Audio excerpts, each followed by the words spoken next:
Thanks, everybody. Welcome to Build. I'm your host, Ricky Kemler. Our next guest is a screen icon. She revolutionized the way women were seen and portrayed on the screen, being what Quentin Tarantino referred to as the first female action star, with parts like Coffee, Foxy Brown, Scream Blackula Scream, Jackie Brown, Escape from LA, and so much more over the course of her 50-year career. Of course, we're talking about Pam Grier, who is here celebrating her 70th birthday with us, as well as talking...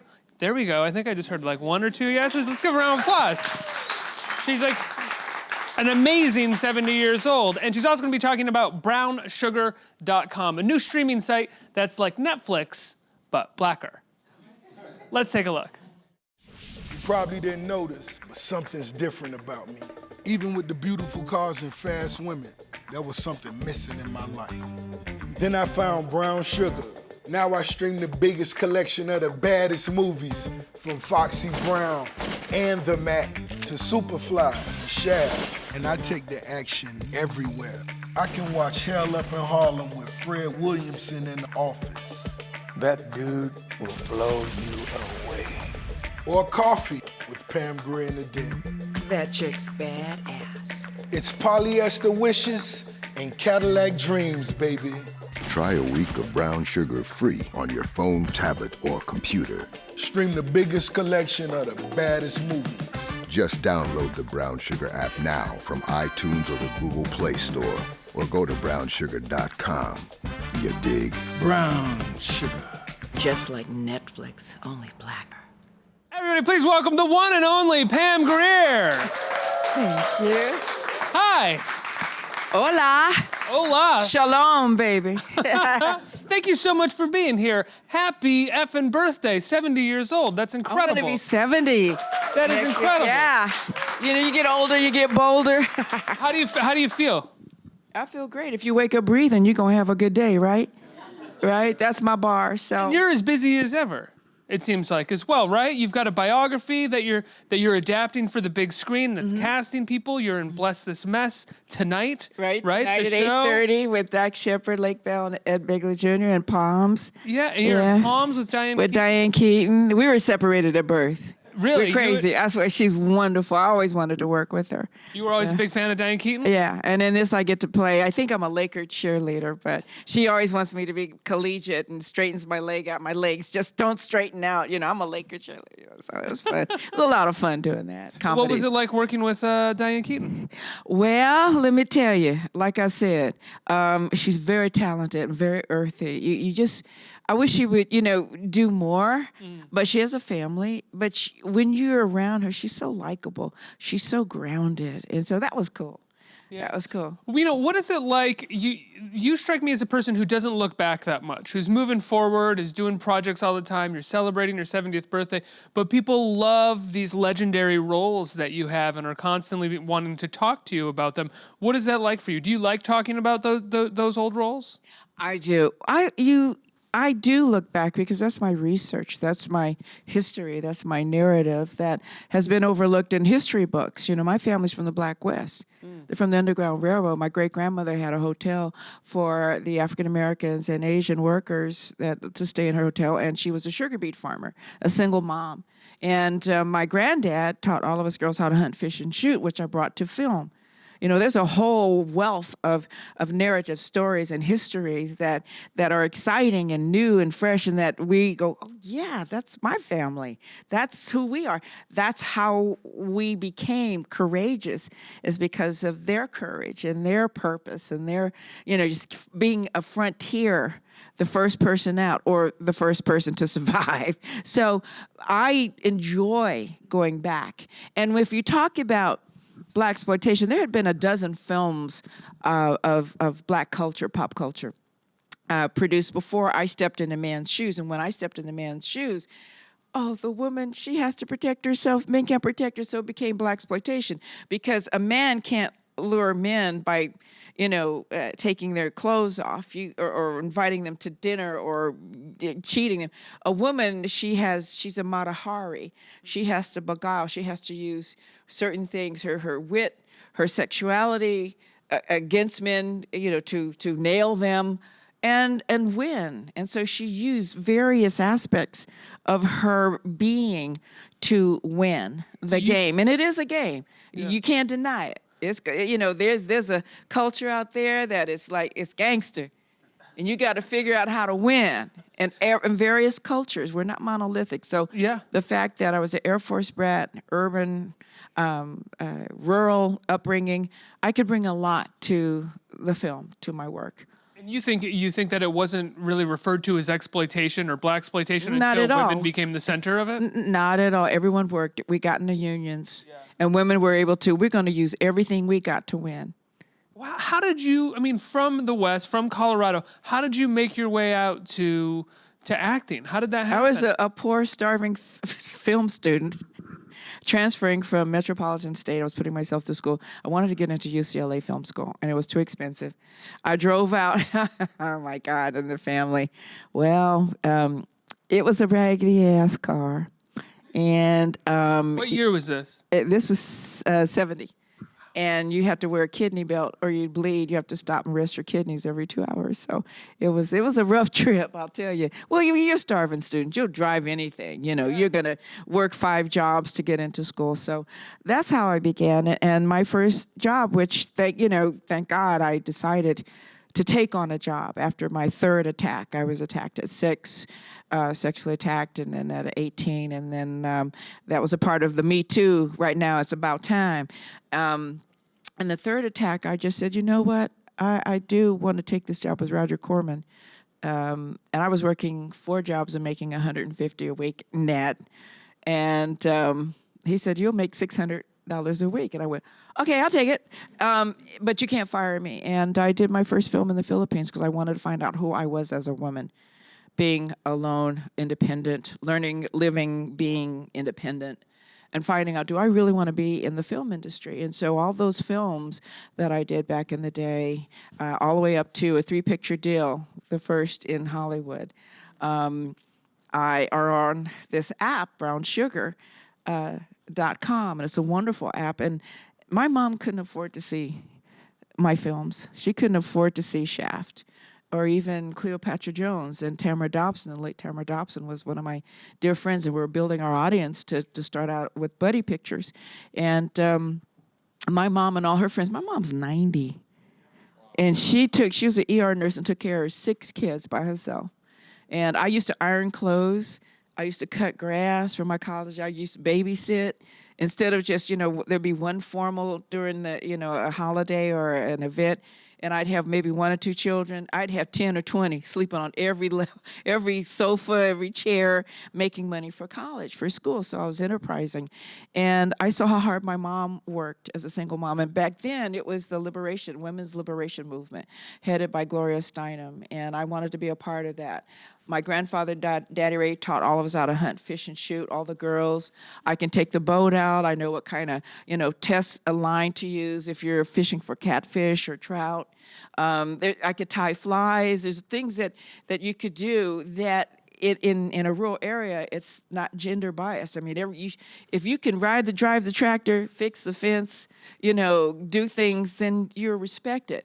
It wasn't, oh, you're a woman, you can't fix that fence. Oh, you're a woman, you can't do that. That wasn't the case. Did you find a greater gender bias when you entered the film industry? To the city. To the city? To the city. Okay? You get it. You get it. Say, well, being barefoot in the kitchen, you would lose your home because when a lot of our men did not come back from Vietnam, we had to keep the house. And the first time we went to a hardware store, my mom, myself, and my cousins, we lost our minds. At a hardware store, that's where you build everything. You take care of everything. And so we helped my mom keep her house. So she could mortgage it for us to go to school. So, and in the city, don't you dare go into it. I better not catch you with pants on. I better not catch you doing. And men didn't want their women to do a man's work. Okay.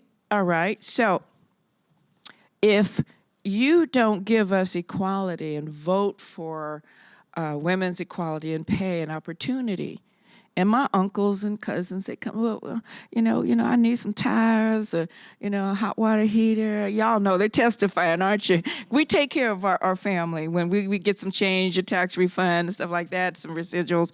So I said, okay, Uncle Asa, Otha, and all y'all, did you vote for women's rights? Have you thought about me? Oh, you want me to take care of you for 70% on the dollar. Is that it? And they're there. Y'all testify. So I said, okay, I'll make you a sandwich, but there'll be no meat in it. I'll fix you. And so that's one way of teaching that don't forget the women in your family can be equal. If they have the opportunity, they will be able to take care of you 100% if you do not marginalize them. And so many of them realize, you're right. In my city friends, I remember once my mom married a city man. And he used to cut the grass really nicely, really, beautiful, like a carpet. And he was so proud. And then as he aged and became ill, he stopped taking care of the yard. And I came home to see them, and I had on a suit, a skirt and a blazer and a blouse and heels and stuff. And I came home, and I was like, something's wrong, something's up. And I said, you know what, I'm going to surprise him. I'm going to cut the grass. I was taught how to cut grass and trim and water down. So I took off my heels, put on some, mud boots, and took off the jacket, rolled up my sleeve. I cut the grass, trimmed, it was beautiful for my stepdad. And he had a fit that I was out there cutting his grass. He reprimanded me for touching his lawnmower, for his shop, for this and that. And he was old school. And I said, well, that doesn't take away your manhood. It just established that you had taught me. And you're thinking of half empty. When I'm trying to give this to you as a gift, you should be proud that I did this. He was so upset he wouldn't speak to me for a week. Wouldn't speak to my mom. That's old school. And you can't change it. You speak that when you go home, don't take a man's job. If that's what Uncle Asa want to do, that's what fine, let him have it. We're not monolithic, and you learn that about cultures. Religious culture, demographically, from the south to the north to the west, wherever. So you get to learn about people, and that's the great thing about acting. And it's a great thing about all the different content that's on Brown Sugar, the app, because there's movies that Richard Pryor did that no one saw. Billy D. Williams, Eartha Kitt, Lena Horne. There's concerts, Beyonce concerts that you may have missed. You can see, with friends, have a party, Brown Sugar party. There's Billy D. Williams, Cedric the Entertainer, a lot of the comedians, their concerts. And the reason why I was so glad that I met with the Bounce TV and the Brown Sugar team is that it's important to keep brand recognition out there so that you can be that viable audience that will fund future projects.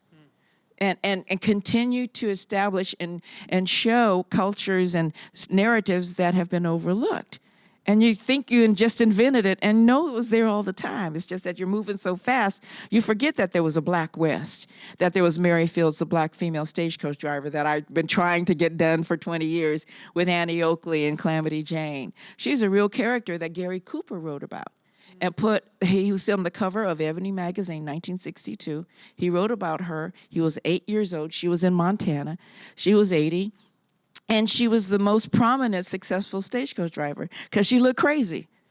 She had a cigar, a rifle across her lap, and everybody followed her. So all the passengers. You want to play her, right? Of course I did. But when I first discovered the project, I went to Whoopi Goldberg. I tried to get to her through her agent, but I couldn't. And I met Whoopi later, and I told her about it. And she said, dang. I said, girl, I tried. I tried to get to you, girl. I was like, is she allergic to horses? Does she like dirt? I didn't. And time has passed, but I think I can do it today because I guess if you hang around long enough, and you show that you can do drama and comedy, and that my first film was a real risk.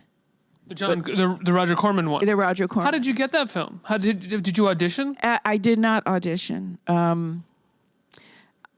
It's really interesting because the third attack, which I fought off, I had already turned down Roger Corman's offer because I didn't want to drop out of all these jobs. I want to get into film school. I didn't know how to be an actress. I didn't want to be an actress. I'm a student. I'm a researcher, and I kind of turned him down. Wait, so hold on. When you were growing up, you said that you wanted to go to film school. Did you? There where was only were 4 you watching film schools in this country. Where were you watching movies when you were growing up? Was there a theater? Godzilla. Godzilla. At the the kiddie matinee they send all us kids to, and it was Godzilla with the rubber tail bouncing around, and we'd stay there a few hours watching it, and that was the first movie I saw that inspired me. It was he was eating all those little people in the taxi cabs. It was great, And I said, you're like 17, 18 years old or 20 years old. It's 1970. Yeah. And you're thinking to yourself, and you're in Colorado at this time, right? And Yeah. you're living with your family. It's rural. And you think to yourself, I'm going to drive to LA and I'm going to become a with filmmaker. $33 and a bucket of chicken. Now, that's brave. That's college. That's college. You can make it when you're in college and you're wearing t-shirts. Wild. I still buy clothing at the airport sometimes because I can't get home quick enough to get my clothes clean and stuff, and I live so far out from Denver. But when you've invested, you're putting yourself through school, and you're working 5 jobs. You don't want to risk it. And I said, Roger, you got to talk to my mama if you want me to be in this movie. And it's in the Philippines. And he did talk to my mama, and she said, you can't fire her. She doesn't know anything about acting. So you don't want to do anything, be fired. So he said, I'll give you a book by Konstantin Stanislavski called The Actor Prepares. And that's when I learned about the greatest aspect of being an actor, of what it takes. And so when we were doing the movies, everyone said, oh, those are B movies. You don't need to learn your lines until in the morning. I said, Stanislavski says, you got to prepare. Was this women in cages? Well, it was the first one, Women in Cages. So Right. when he says slap the bitch, you slap the bitch. So everyone's like, oh, she said that. But so, but that I raised it from a B to an A, whatever that means. But I took it to the edge of reality, of the closest thing I could to do to be that actor and not be fired. And all of a sudden, everyone was loving it. And so You showed up and you worked. I worked it. Yeah. I worked it, and I brought all of the elements of my background to it. And I also got to learn filmmaking. I was carrying the magazine. I was looking through the camera. I was saying, because I'm not going to be an actor anymore. I'm not going to do these 3 Filipino movies and be bitten and chased by cobras and sucked by leeches. And I'm not going to survive it. So I want to be behind, not in front. Was Women in Cages behind. directed by Corman? Or was No. Who No, directed that Women was in Cages? Jack Hill. Jack Hill. Jack Wow. Hill. Remember Jack Hill? Yeah. Yeah, and he was so liberal. He was so giving. He would ask me, questions about, my background. And he says, blacks live in Colorado? I said, and we ski too. And we ride horses. And we go fishing. And it was like, a light bulb. Here's a black woman that we thought was just urban, but she has even a wider spectrum of life to bring to the character. And I said, of course we do. And that just opened up the floodgates for my friends, because I said, look at these actresses. They're from Poland. They're from all these great cultures. No one ever discusses culture, and that's what makes our series and our characters interesting. Is yes, the established superficial goals of killing and maiming and finding the spy, but then when you talk about the culture of the people, that's when you really engage and see them on another level. And you can go back to all the other, car crashes and drug stuff and stuff. But when you go back to how the person deals with cultural differences and finding themselves. And it's when you're I guess it was about 20. I'm in the Philippines by myself, and I adopted a kitten, as usual. I'm always adopting animals. But it was important for me to find out who I was so I can learn to make the right decisions for me. Okay, I'm not getting married. I done left Kareem Abdul-Jabbar. He wanted me to convert to Islam. Okay? And before Women in Cages, you were dating Kareem? Yes, and be a basketball player's wife. I said, well, I'm going to lose my identity. I want to find out who I am first before I marry and have children and get to select who's going to be wife number 2. What was it like? What was it like? Oh, we got a reaction out of folks. What was it like dumping Kareem Abdul-Jabbar? I didn't dump him. I did not dump him. He was fantastic. I met him at UCLA when I went out to the campus to try to enroll, figure out what are the requirements to enroll into film school. It's so expensive, but it was the energy of campus, of all the students from different cultures, sharing their intellect, being courageous, building their confidence with one another, especially the women's movement. It was just, every campus was just growing across the country. And I go to this club in the Crenshaw district, which was like the Black Beverly Hills, you know, I thought, ooh, Black people got swimming pools, they rich, you know, dang. You know, I'm just right off the turnip truck.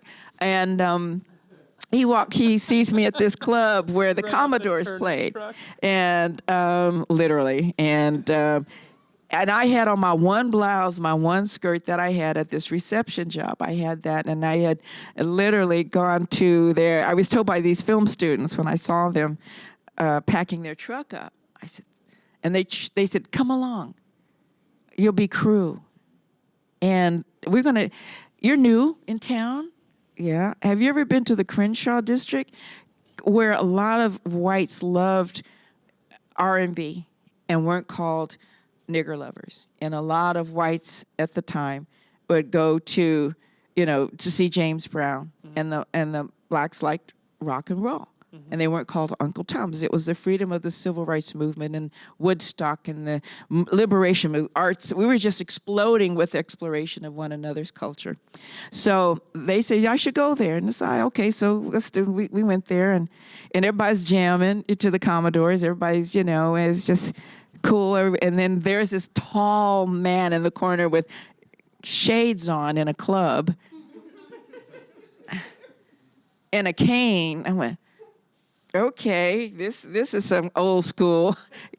And he saunters over me, and he's very tall, and his waist is like here, you know. So I'm like, this is his waist. He's 7'2". I'm 5'8", 5'9". And I was like shy, like, oh my God, you know. And all the women in California were dressed gorgeous, beautiful, and I'm in this, you know, this bland blouse and skirt, and he looked at me, and I thought, oh, okay, you know. And I could see in his mind later on as we started to date, and he was trying to introduce me to civilization. He was thinking of, okay, she is young, hasn't been exposed. She might be perfect to, you know, become a Muslim wife, you know, study Islam. And we do study. We like the same music. But when I started reading how to become a Muslim woman, I just, you know, with my frankness, I said, well, we just got out of slavery. I really don't want to walk behind you. And, you know, I can't shake a man's hand, and I got to cook for you and leave the room, and I have to live in a separate house when I'm on my period. And like, okay. Not for you. And, you know, I thought about it, because when you're in love with someone and you feel certain, it's a feeling. You just don't know. Like when you get that wedding dress, it's like it come over. You're like, but then I lose my identity. And if something happens to you, how do I take care of myself? And so he called me on my birthday. And he said, well, have you decided to convert to Islam? And I said, well, you know, you've only given me 3 months, and you've had, you know, 2 or 3 years. So can you give me more time? And he said, no. He said, if you don't convert, I'm marrying someone this afternoon at 2:00. And I went, I just said, oh, so you're thinking, okay, so you've been seeing somebody, and is she wife number 1, and I'll be number 2? And it was like, and I remember the chapters. And I said, well, this is who he is, and he's really happy. I'm not going to be able to make him that happy. That Sting song, when you love someone, set them free. And I said, I can't make him. He is happy. Right. So all my best, you know. And rumor has it, as you guys will go, yeah, I think the boy cheated with a cheerleader a little later. You know, I said, if that would have been me, it'd have been dead. News at 11, basketball player is murdered. You know, so I said, I dodged that criminal case right there, that murder conviction. After Women in Cages, you know, it was a few years till you signed your 3-picture deal, and basically like Coffee, Foxy Brown started happening. Oh, this is a long story. Y'all gonna have to see the movie. when you got to that place where you were signing a 3-picture deal, or just before that, were you aware yourself of your power in the industry? Were you aware of what you not were at worth all. and what you I could couldn't command? put on eyelashes. What's wrong with you? Are you kidding me? Everyone, Diane Carroll was my idol. Lena Horne, Ella Fitzgerald, you know, and they all could sing. They all had something that maybe it was church, maybe it was community. Well, I sang in a gospel choir, and 3 of the members were Earth, Wind, and Fire. So Philip Bailey, Andrew Woolfolk, and Dunn, and they were in my gospel choir, and I played keyboards and drums. And when I came out to L.A., I knew that I might have to sing, and I wouldn't mind, you know, because I do have some pipes. And Watts Riot broke out when we had our first gospel tour, and we were stranded in California, and that was the realization of, wow, the cultural things were coming to a clash. There's some reality happening in the city that wasn't happening in Colorado. And that's going to be the world, how I'm going to deal with it. How is a woman going to deal with it? We're going to be revolutionaries, and we're going to be equal in our revolution. So that was important to find out, okay, Kareem, Islam, all the basketball players are changing their name to Muslim names. The women's movement and the revolution, and then, okay, there's so much happening, content that, you know, where do I go, what I do? I can film it. I can tell stories about it. That's probably all I'm going to get right now as we move forward. And people would listen to me because they said, you're from Colorado. I said, yes, what you've forgotten about the Black West. And then it's like, oh, the seeds are now planted. Storytelling. Major storytelling. Right, you have a story to tell, and people. We have, and women, and people would listen when they. Well, what was your family like? I said, well, we did a lot of things that the city women don't do, and we're going to film it because a lot of girls were asked to play Coffee, and they were afraid of guns. I'm afraid. They don't want to do stunts. I'm afraid. And so I said, I'll take it. You know, I've done some movies, and I realized my power was just taking her and her and her and him and putting them on film and letting them tell their story and making this great pot of stories, a gumbo of stories that hadn't been seen. And people were thinking like it was just newly invented, but it wasn't. Was Coffee before or around the same time as Scream, Blackula, Scream? It was Coffee was first. First, okay. Scream, Blackula, and it was being produced and cut when I did Scream, Blackula, Scream. And then that Coffee came out, and it seemed like Scream, Blackula, Scream was after, but it wasn't. It was just right after. And then I did Foxy Brown, which is the more aggressive Coffee. Now, Coffee was based on my mom, a nurse. Wow. My mom stood up to everybody in the neighborhood, little bitty peanut, but feisty. You never mess with little women, you know, in my family. Because to this day, she and my grandmother carried little pistols in their aprons. You know, y'all. So you're testifying. Y'all, you've been hiding guns all year. Okay, that's Nana's got to hide that gun. Take the bullets out. Those aren't bullets. What are they? They're peanuts. You'd be surprised what you'd find in your grandmother's gun. You know, so what? You'd be surprised. I'm telling you right now. So, and it might work. Peanuts as opposed to a bullet. Who knows? When people look back on those movies and they call them blaxploitation, they call that period of movies blaxploitation. Well, you know, do you take offense to that? Not at all. We invented the multiplex theater. The owner of. I mean, but to call it blaxploitation is like a white person's way of cheapening it. No. Because there were so many great things. Black magic, negative, there's a connotation. But it was kind of coined and used to say, because the owner of the S&S Theater Corporation called me and said, Pam, your movies, black movies, stay in the theaters too long. Everybody loves them. We are not kicking your movies out to let the white movies in.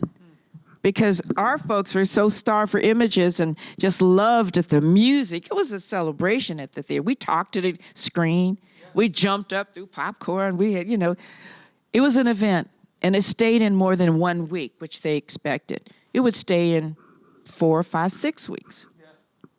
So with white flight, now this is the political aspect of our socialness or who we were.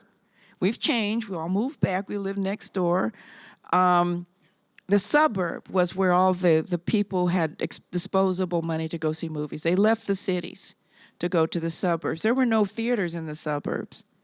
Okay? So what do? These big, cavernous, one-block size theaters in the city, they said, well, we need to make more theaters. Why don't we make theater complexes where we can have a black film, a child animation, a Disney film, a martial arts film? So because of out of necessity comes genius. Because we were so prolific in our movies, other white movies couldn't get, if Steve McQueen couldn't get in, and he was always driving a sharp car, wrecking it somewhere in San Francisco, they couldn't, and then they said, okay, next they are making the multiplex theaters for all of the films to make more money. Did it feel like after, what was it, maybe 78, 79, that industry or that side of the industry for you dried up a little bit and you had to hustle in a different way? You can't bore your audience. You got to come up with a new audience because our folks, they work too hard to see the same old stuff. And I live in the community, and they will confront you at M&A's, rib joint. They say, you know what, I done seen your movies over and over and over. I ain't coming anymore. You got to come up with something. They will confront you. I deal with them, and they do. And I go, look at you testifying. I bet you came up to me and say, Pam, I love you. I've seen your fro 100 times. You have the same earrings. You got to change your story. And so I wanted to do that. And some of the students said, no, do the same thing. I said, I won't. I won't be redundant. I can't be redundant because I'll be wasting the audience's money. We got to come up with new stories. So I take the Mary Fields story. And then they turn that down. No one's going to believe a black female stagecoach driver. Here's the books, here's the story, here's that. They wouldn't do it. Just do that. No, I'm not going to do it. So basically, after 10 years, your audience grows, everyone grows up and changes. We got to put new stories out there. And no one was doing it. I tried. And I did drum with Ken Norton. I said, ooh, that's a step back. And I said, then all of a sudden I got Fort Apache, the Bronx with Paul Newman. I get to play a drug-addicted killer with maybe 3 lines. And it was a fabulous role to do because I walked down Avenue Americas as a hoe in a white wig and red garter belts and stockings to see if I could, catch on the way to my audition. And the police stopped me and almost arrested me. I had to show them a letter saying, no, I'm auditioning. Please don't arrest me. I need to get there. I know I look like a hoe. It's working especially they asked me out to lunch. I said, no, I ain't going to lunch with you. The police asked you out to lunch? Sure did. After hours, what he considered to, I said, hell no. There's not enough KY jelly in the world for me to deal with you. Okay? Y'all testifying, and one more time, turn the camera on your audiences. They are saying, we done been there. We have been there with the KY jelly on a night where you go, no, he's boring. I don't know where I'm going to get this from. Got to run to the drugstore right quick before we have this after dinner. You don't have sex after dinner because you'll fart, so. That's true, actually. That's true. Women, you can't eat after dinner. Are you kidding me? I 100% agree. Pam, well, you don't eat much. Well, no, I don't want to eat because on the downstroke, it's going to be really hard to hold it in. As we're trying to hold it in. No, you can't. I just want to say, I never eat on a date. Some days. That means that's telling, isn't it? Some days, I question this career choice, and this is not one of those days. This is an amazing day right now. Yeah, this is so great. You got to change the chapter. You got to move, so. But anyway. I'm curious. So in the 80s, though, you see you're doing a lot more television. No, I started doing more movies. Something Wicked This Way comes with Ray Bradbury for the Kirk Douglas family for their production. And they said, well, we don't know if we should say she's black. And so Peter Douglas says, say she's Egyptian. I said, okay. So but I got to play 4 characters of a classic. And so I seemed like I started doing, I didn't want to take myself seriously. I never do television. I'm the actor. I didn't do that. I just wanted, Stanislavski said, there's no such thing as a small role. There's no such thing. And so I just said, what I've learned and I've invested in staying in the business as opposed to making just enough for tuition and becoming a doctor or a cameraman. So I decided, okay, I'm going to go for it. I want to do television. I want to see what it's like to play on a big screen to the dynamic of a small screen. And then I want to do 4 years of theater. Wow. And I just did 4 years of theater, which, there's no, like Stanislavski says, there's no take 2. You got to be right, perfect, out the gate, first time. And then you did Above the Law with Steven Seagal. Did you like working with Steven Seagal? Absolutely, because he ran like a girl. I loved it. I did. He absolutely did. I just watched a clip before this interview, and he runs like a girl. I said, come on. Let me show you. Let me show you how to walk it. Come on now. Come on, let me. When you're going to run like a brother, you got to... you got to hold your, you got to, and so he tried, it didn't work. No, he does like a loose elbows kind of thing when he's running. Well, that's martial arts. You're loose. You got to be loose to go with the flow so you don't hurt. You hurt yourself. If you go with the energy, you're going to get a bruise. So, but he's my friend. He came to the hospital when I had cancer. Really? He showed up. He came. Peter Douglas came. I had cancer in '88. I was 39. Life was good. Did a video with Gregory Hines. Gregory gave me 3 dozen roses. I didn't think I was gonna, live. It was pretty intense. Michael Mann of Miami Vice. He wanted to take me for a ride in his Ferrari with my, morphine hanging down. I said, no. And my hair hadn't been washed in like a week and stuff. And then Peter Douglas, my boss from Something Where he comes in with a blender, a bag of ice, margarita mix, and some tequila. And he and my mom got blasted in my room making margaritas. And I was like, okay, I didn't know I had friends who I'd worked with that had made contact and shared my narrative with, who became, we're going to pull you back, Pam. We're going to come to your room. We're going to help you shampoo your hair. I was crawling to the shower. And my friends, I was supposed to do with The Predator. And they said, well, you're in the hospital. When are you able to come, back to work? I said, I don't know.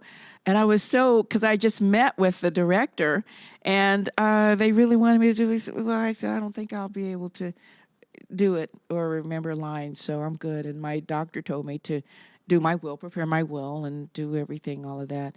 So, because it's going to be a fight. Yeah, your estate and stuff. So I was resigned to, I've had a great run. If this is my calling, I'm going to fight. I'm a fighter. But I had so many people to pull me back. Tim Reed of Frank's Place. It was a series that was my, literally my first role. And I said, Tim, I don't know if I can remember lines. I was very sick. I had cancer. She said, hey, we'll fix you up, put a wig on you, And I said, no, I've had several surgeries. I don't know. But he says, we'll get you through. And Tim Reed was that first lifeline that said, Pam, you're too special. And he said, I don't know why, but, I'm going to pull you back. So along your journey, there will be people in your lives. Come on, you were so open and just laughed and just fell for, the things that I said that are just very true. That, you have maybe intimate with friends. I felt I was a friend enough with you and all of your audiences to just reveal some things about myself that we've all shared and laughed at. That those are the memories that we'll have, I will have. As I, continue my life growing older and bolder, and we're all going to age. And I talked to the youngins from Foxy Brown to many of my peers saying, hey, I'm there with you if you want anything from me. So, we can share our wonderful journey together. And I'm here, and hopefully you'll see my movie and go, oh, yeah, there's Kareem. Oh, there's Freddie Prinze. Oh, there's Richard Pryor. What'd he do? I'm curious, when a few years, we said like 88, and then a few years later, I think it was 96 or 97, you did Jackie Brown with Quentin Tarantino. By my standard, it's my favorite Quentin Tarantino movie. I know a lot of people would fight me on that, but I love it. Not many. Not you. I'm curious, you say people come up to you and tell you all the time what they think of your movies. What did most people come up to you and tell you about that movie when they saw it? They love the fact that Quentin basically expressed his female side. And he wanted to do Jackie Brown as his Foxy Brown. And he doesn't work with everybody. You have to rehearse. A lot of people don't rehearse, so they won't work with him. And he won't work with them. So it was an honor that he would write for me. And I think because I had done theater for 4 years, nothing but theater, I stayed at a Rutgers campus, ran to the theater it was at Crossroads, which was the old Negro Ensemble, which had moved there from New York to New Jersey. And I did the piano lesson, August Wilson, and he selects his people, and I wrote a gospel song for him. And I did Fool for Love, the Sam Shepard, a story about a brother and a sister being related and having an affair. I did nothing but theater, and each play I did, wow, it sold out for 9 months. Ooh, how am I going to do that? And then Frank and Johnny, the Claire de Lune. I don't know if you saw that, but they're nude under the sheets, and they get dressed on stage. And so when I saw Kathy Bates do it, and she had some weight on her, and she was naked on stage, I said, is that a nude suit? And they said, no, you're going to be naked. I went, did I sign for that? Oh, my God. Rehearsal. I had a person understudy, and she's supposed to learn the night I got a 104 temperature and the flu. She disappeared, left town. She was not going to come on stage. She was not. I had to do it sick. It was unbelievable. But you're nude, and that was a very adult play, which was interesting to see because some people go, "Ooh, you saw everything," So I said, "Will I have to shave? What am I going to have to do, to do this?" Because, it was, I won so many awards. Eddie Murphy came, would bring 30, 40 people. Wow. Directors would come, just to see. Because like I said, when you do a play, it's one take only. You as perfect as you can be, and I needed that discipline. I needed to see if I was an actor or a celebrity.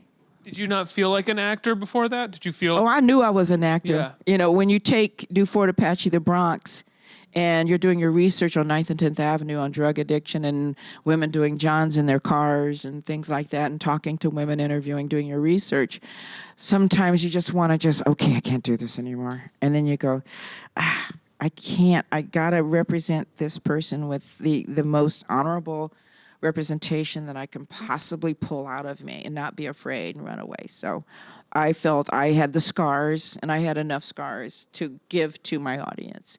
Talk about, cancer, when the C word, say cancer, and I survived it. And my doctor said, Pam, we've done everything we could for you. We're going to send you to Chinatown. We've done everything for Western medicine. You're going to know. I know every Chinatown in America and in Canada to take the herbs and not be around negative people that raise your blood pressure and give you tumors and cysts and fibroids and things like that. I just no, you will feel that. And when they say you meet someone, you get butterflies in your stomach, that means run, bitch. Run. I've got butterflies right now. Okay, I think it's a good thing, you need Pam. to run. No, but there's a feeling of wonderful warmness, of karma, when you meet friends and associates and someone who you never thought you would date, and you worked with, and you go, oh my God, I feel safe. I feel wonderful. It's a interesting feeling. I said, I'm just now feeling it at 70. I'm slow.